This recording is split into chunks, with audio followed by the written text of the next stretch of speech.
إذا رسول الله عنده سفر يريد يطلع، حرب، سفر، آخر بيت يطبق عينيه عليه هو بيت الزهراء. يعني يروح يودع زوجاته وأصحابه، يخلي آخر بيت حتى تظل هذه الصورة موجودة في أمام النبي. آخر بيت يودعه، هاي رواية ترى، مو مشاعر مثلا متخيل، لا، رواية. يقول آخر بيت يمر به بيت الزهراء سلام الله عليه. وإذا دخل المدينة أول بيت يزوره يطمئن من صحته وعافيته بيت فاطمة الزهراء سلام الله عليه. هذا ما يدل على محبة رسول الله على فاطمة الزهراء، أحب الناس إليه فاطمة الزهراء سلام الله عليه. بعد يقول لما نزلت هذه الآيات لا تجعلوا دعاء الرسول بينكم كدعاء بعضكم بعض، مو إن الذين ينادون رسول الله من وراء الحجرة، من وراء الحجرة يصيح له يقول له يا محمد، يسميه باسمه، لا رسول الله يا نبي الله، لا. فالله نهاهم لا تجعلوا دعاء الرسول، يعني لا تدعوا باسم مثل ما أنتم تدعون واحدكم الآخر، لا، عظموه، بجلوه، عظموا قدره. الله رب العالمين اللي هو خالق النبي ما قايل له يا محمد، قال له يا رسول الله، يا أيها النبي، يا أيها الرسول، مو ما قايل له باسمه، والنوب أنت تجي تصيح له باسمه. لا تجعلوا دعاء الرسول بينكم كدعاء بعضكم بعض. الحديث عن رسول عن فاطمة الزهراء نفسها قالت لما هذه الآيات نزلت هبت رسول الله. هبت يعني من هيبته، أخذتني الهيبة. في نسخة رهبت يعني خفت، عظمته. هبت رسول الله أن أناديه يا أبا، بويا بعد ما قلت. فدخل علي أبي في بعض الأيام فقلت يا رسول الله مرة مرتين، يقول تأذى رسول الله يعني ما ارتاح. قال يا بني إن هذه الآية لم تنزل لك فيك وفي أحد من أهل بيتك، وإنما نزلت في أهل الكبر والفاخر، هذول المتكبر، هذا اللي ما يعرف أدب.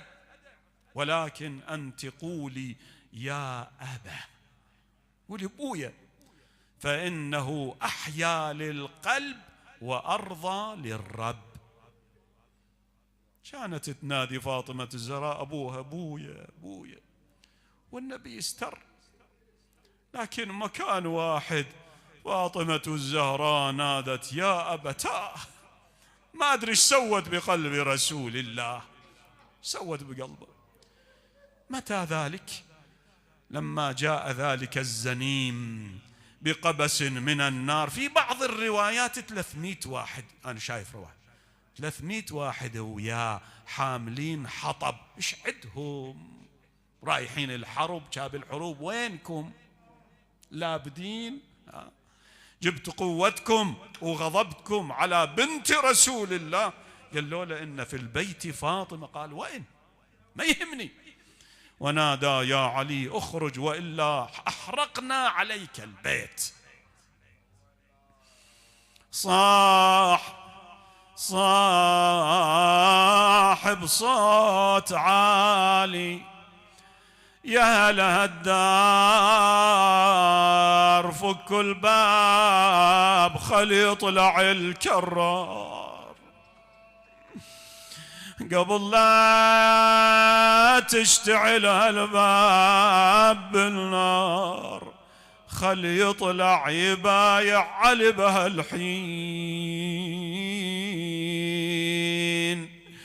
طلعت حايرة الحرة الحزينة فاطمة الزهراء، قد نحلت من البكاء، معصبة الرأس، ناحلة الجسم، منهدة الركن، يغشى عليها ساعة بعد ساعة.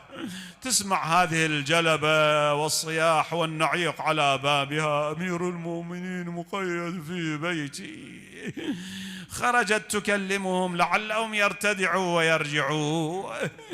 لما سمعها ذلك الرجل قال لها: يا فاطمة، ما بال علي لا يخرج حتى يكلمنا؟ ما بالك خرجتي تكلمينا؟ شنو اللي سبب خروجك؟ قالت: طغيانك يا عمر، انت طغيانك اللي طلعني. طلعت حايرة الحرة الحزينة تصيح وتنتحب: شلكم علينا، دخلونا عقب عزنا ولينا، نوح وتل بالدم دمعة العين. هو يكتب إلى معاوية أيام خلافته، يقول له: يا معاوية، مكانك خالي لما هجمنا دار الزهراء، حسيت أنها لاذت وراء الباب، دفعت الباب، ذلك الباب المحترق وكان من سعف، فلاذت من وراء الباب، فكلت أن أرق لها، غير أني تذكرت سحر محمد وولوغ علي في دماء صناديد قريش، فركلت الباب برجلي، أيوا فاطمة وسيدتا، فألصقت أحشاء بالحائط، فزفرت زفرة تنادي: يا أبتاه، يا رسول الله، هكذا يصنع بحبيبتك وبضعتك؟ يا برد الباب من لاذة الزهراء، يا عصرها وطاحت بشدة العصر، ضلع انكسر قلج لا يا انجبره، ما العلاج يرام يا مسلمين. سقطت بين الحائط والباب تصيح: يا فضة تلاحقيني، تلاحقيني، انكسر ضلعي وسقط من جنيني. يا فضة تصيحي العلي ما يعاني، بل كان ينظر إلى كسر الضلع. يا علي تنظر إلى الزهراء وهي تنادي أباها بين الحائط والباب، لكن أنت مقيد بالوصية، ما أدري سمعت كسر ضلع الزهراء؟ الله يساعد قلبك يا علي. هنا ضلع الزهراء. يا الشاعر شي يقول ليلة الجمعة، وجه قلبك، يقول: وبكسر ذاك الضلع رضة ضلع، زينب واقفة وإذا بالخيول أقبلت، تدوس على صدر أخيها الحسين. أيوا حسينا، تقول له: يا خويا فوق صاوبك يرضوك، ولا راعوا لعد جدك ولا أبوك، كنت حرزي وتحت الخيل رضوك، ولا تمعظم سالم ما تهجم.